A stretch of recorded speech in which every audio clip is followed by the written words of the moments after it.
मंगलवार रात आए भूकंप को हल्के में नहीं लिया जा सकता है। विशेषज्ञों का मानना है कि जितनी तेज भारत में भूकंप आया था उतने में तबाही मच जाती है। हम किस्मती रहे कि बड़ी आपदा से बच गए। उत्तर भारत के कई शहरों में 21 मार्च की रात भूकंप के तेज झटके महसूस किए गए। रिएक्टर स्केल पर भूकंप की तीव्रता 6.6 मापी गई। भूकंप की शुरुआत अफगानिस्तान के हिंदूकुश क्षेत्र से हुई। यहाँ भी भूकंप की तीव्रता 6.6 रही। इसका असर भारत में देखने को मिला। उत्तर भारत के कई शहरों में भूकंप के तेज झटके महसूस किए गए। विशेषज्ञों के अनुसार 6 से 6.9 तीव्रता वाला भूकंप इमारतों की नींव को दरका सकता है, ऊपरी मंजिलों को नुकसान पहुंचा सकता है।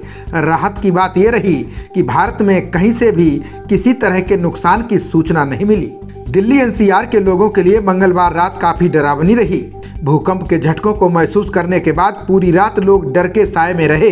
कई जगहों पर लोग घंटों तक घरों के बाहर ही खड़े नजर आए। नोएडा के लोगों ने बताया कि मैंने सबसे पहले डाइनिंग टेबल को हिलते हुए देखा। इसके तुरंत बाद हमने देखा कि पंखे भी हिल रहे हैं। भूकंप की तीव्रता काफ़ी तेज थी और काफ़ी देर तक झटके महसूस किए गए। बता दें कि भारतीय मानक ब्यूरो द्वारा देश को 5 अलग अलग भूकंप जोन में बांटा गया है। 5वें जोन में आने वाले इलाकों को सबसे ज़्यादा खतरनाक और सक्रिय माना जाता है। इस जोन में आने वाले राज्यों में ज़्यादा तबाही की आशंका रहती है। इसी तरह 5वें से पहले जोन की ओर चलने पर जोखिम कम होता है। सबसे खतरनाक यानी 5वें जोन में देश की कुल जमीन का 11% हिस्सा आता है। वहीं चौथे जोन में 18% जमीन आती है। तीसरे और दूसरे जोन में 30% जमीन आती है। सबसे अधिक खतरा चौथे और 5वें जोन वाले राज्यों को रहता है। ऐसे में ये जानना जरूरी है कि कितनी तीव्रता के भूकंप से क्या नुकसान हो सकता है। 0 से 1.9 की तीव्रता वाले भूकंप का पता सिर्फ सीज्मोग्राफ से ही चलता है। वहीं 2 से 2.9 की तीव्रता का भूकंप आने पर हल्का कंपन होता है। 3 से 3.9 की तीव्रता का भूकंप आने पर ऐसा लगता है जैसे बगल से कोई बड़ा वाहन गुजर गया हो। 4 से 4.9 की तीव्रता वाले भूकंप से घर की खिड़कियां टूट सकती हैं, दीवारों पर टंगी घड़ी या फ्रेम गिर सकते हैं। 5 से 5.9 की तीव्रता वाले भूकंप के झटकों से घर में रखा फर्नीचर हिल सकता है। वहीं 6 से 6.9 की तीव्रता वाला भूकंप खतरनाक होता है।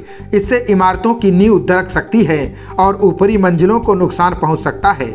7 से 7.9 की तीव्रता का भूकंप आने पर इमारतें ढह जाती हैं। जमीन के अंदर धंसी पाइपलाइन फट सकती है। 8 से 8.9 की तीव्रता के भूकंप में इमारतों के साथ साथ बड़े बड़े पुल भी गिर जाते हैं। वहीं 9 या उससे अधिक की तीव्रता का भूकंप आने पर तबाही मचती है। समंदर नज़दीक होने पर सुनामी भी आती है।